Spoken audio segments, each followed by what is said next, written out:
ari agace ka kane kakinwaga biragendegana ku musozo twavuga ko turimo hagati no hagati ubwanyu ukurikije organisation bigeze muri kubibona gute Tour du Rwanda no mwaka wa 2025. Murakoze cyane ngira ngo nkuko twese turi kubibona ikintu cya mbere navuga nuko umutekano ni wose umutekano rwose wagaragaye Rubavu aho abantu benshi cyane cyane abanyamahanga n'ibinyamakuru byose byo hanze byabigize ikibazo murabizi ko ari na equipe yavuyemo itanga ivuga ko ikibazo ari cy'umutekano ariko ngira ngo twese twabibonye umutekano ni wose ejo twanatembereje abantu ku mupaka abanyamakuru bavuye hanze n'abandi bose rwose banabyishimiye bamwe baravuga bati rwose iwacu baratubeshe so icyo ni ikintu cya mbere nashaka kuvuga abanyarwanda nabo babimenye n'abanyamahanga twagaragaje igihugu cyacu cyagaragaje ko icyo gihugu cyavuze ari byo atari kinyoma.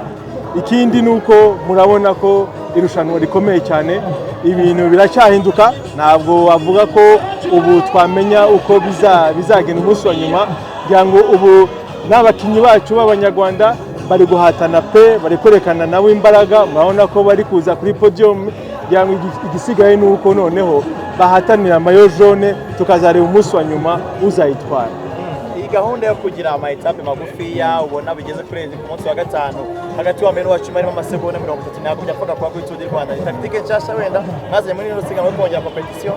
Ni tactique nshasha n'ubundi ngira ngo twanayitangiye mu mwaka ushize kugira ngo mu by'ukuri urebye imyaka yabanjije wasangaga nka nyuma y'umunsi wa kangahe wa gatatu twabaga tuzi uzatwara Tour du Rwanda ariko ubu twabikoze mu buryo dukomeza gutanga suspense kugeza ku munsi wa nyuma. Nicyo kintu rero kuva mu mwaka ushize twagiye dusobanura kandi uyu mwaka twongeye kubikurikiza. Ikindi nuko nkuko mwayibonye Tour du Rwanda uyu mwaka igenda muri sense itandukanye niyo twari tumenye imyaka yose twagiye nabyo urumva byatunguye ama equipe yose na equipe nyarwanda nabo bose urumva ko ari ibintu bishya kuri bose so ngira ngo ibi nabyo nibyo bituma iyi rushanwa nayo igira navuga ituma iryoha igatuma noneho abantu batashobora kuvuga bati bizarangira uku cyangwa bizarangira ukundi.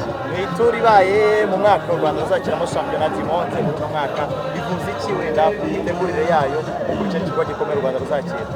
Ndakeka ni umwaka ukomeye cyane ku gihugu cyacu ariko ni n'umwaka ukomeye kuri Tour du Rwanda kuko nkuko mubizi dufite abashitsi ba UCI bazaza baje mu by'ukuri kureba imyiteguro baje kureba uko mu by'ukuri twiteguye kwakira irushanwa y'isi mu kwezi kwa 9 ariko noneho urumva ibyo byose babirebera kuri Tour du Rwanda urumva rero ko ari kuri twebwe nka organisation ni ikintu kiremereye kandi gituma natwe dushiramo imbaraga zose kugira ngo twereke isi yose yuko turi ready kugira ngo twakire iryo rushanwa.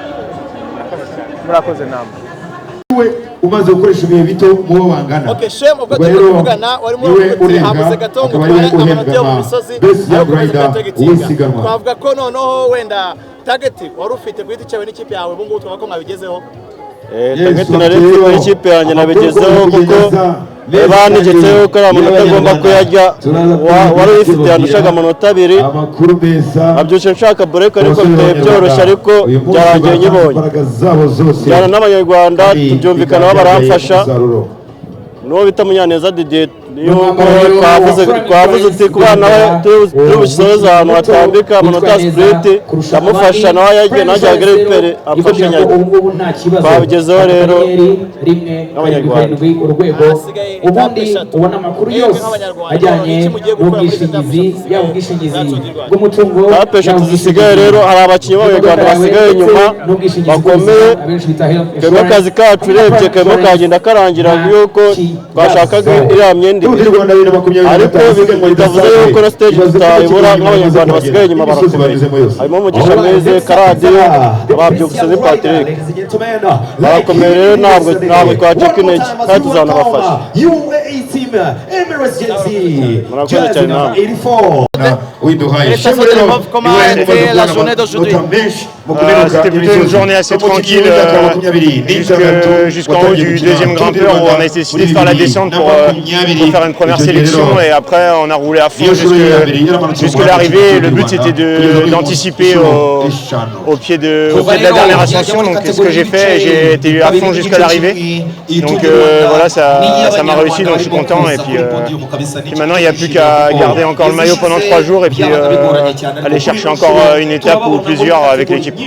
Ok, Fabien a failli perdre les maillots jaunes pour l'équipe. Est-ce que c'était n'inshuti y'abanyarwanda rero Foza itwambikiye non, la stratégie c'était de remporter l'étape aujourd'hui, que ce soit moi, Fabien ou Lorenzo. Le but c'était d'anticiper soit moi, Fabien dans la bosse et qu'après si on se faisait reprendre, Lorenzo gagne le sprint, donc voilà, c'est moi qui gagne et qui prend le maillot, mais le but c'était que le maillot reste dans l'équipe, donc on va essayer de le garder jusqu'à dimanche, que ce soit moi ou Fabien. Vos compteurs avec le maillot jaune? Comment? Vos compteurs avec le maillot jaune? J'ai pas entendu. Tu comptes Oui, le but c'est de garder le maillot jaune, moi aussi personnellement, mais après que ce soit Fabien ou moi, ça sera pareil, donc personnellement je préfère que ce soit moi, mais après le but c'est de le garder dans l'équipe, donc si Fabien est plus fort il aura le maillot et voilà quoi, donc, mais le but c'est de gagner dimanche. Si on gagne, on peut voir que c'est toi qui es le plus légitime que Fabien. On peut dire alors que le maillot est plus assuré. Parce que tu la portes on est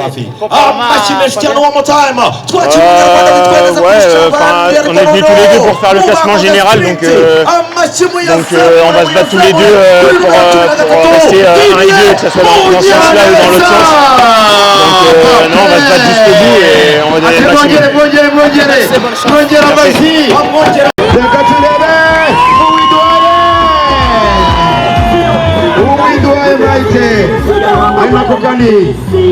abakinnyi barimo Nsengiyumva Shemu w'ikipe ya Zafa na Sesekarano baracyaza. Uyu ni umukinnyi w'ikipe ya UAE Emirates yo muri Leta Zunze Ubumwe z'Abarabu. Yes, Joris Delbov ni umukinnyi rero wagaragaje imbaraga kuva ku munsi wa mbere ndetse yewe turi mu karere ka Karongi. Rwanda Form ni iki zaniye abanyakarongi uyu munsi? Urakoze cyane. Turi mu karere ka Karongi nk'uko bivuze koko, ni akarere keza nabonye k'imisozi k'amakorosi menshi, ni akarere twakunze cyane kuko karimo amahumbezi. Abanyakarongi rero icyo twabazaniye ni amapromosiyo agiye atandukanye, aho twabazaniye matera twashyize kuri promosiyo twabagabanyijeho 5% kuri matera Inzozi Executive ndetse na Super Executive.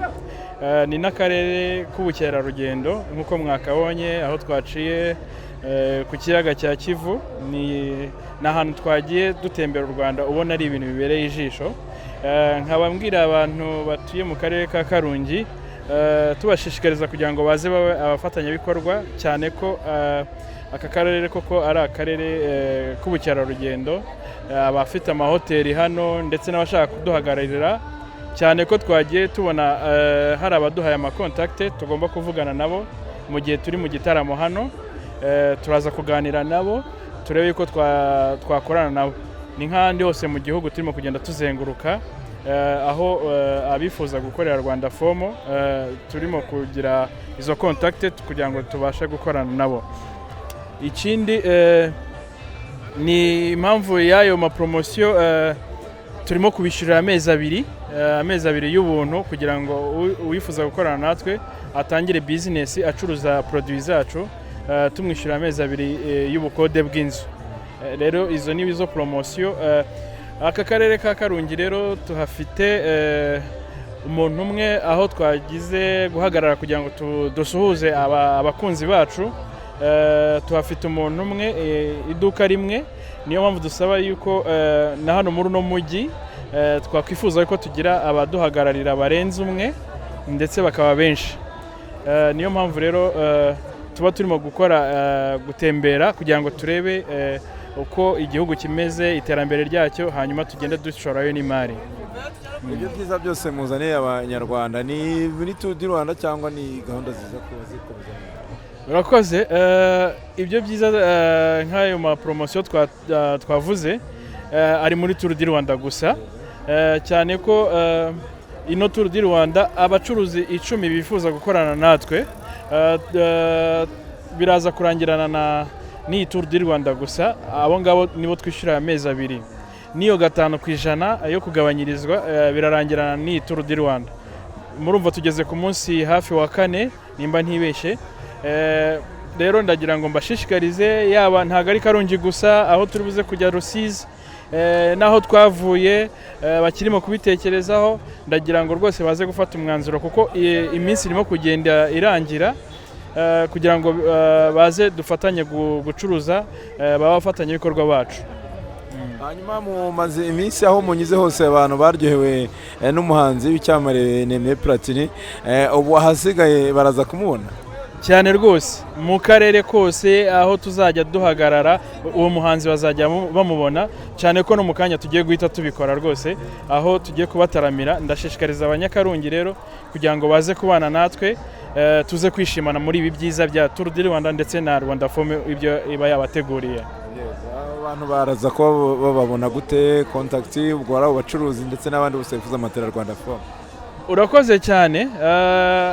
Contact twabaha turabaha nimero za telefone 0788307532 cyangwa se 0782134963.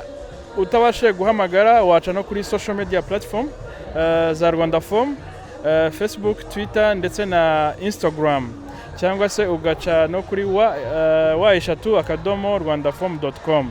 aho hose ushobora kutwandikira tukagusubiza tukarushaho gutanga ibisobanuro birambuye birenze ibingibi ndimo kubaha.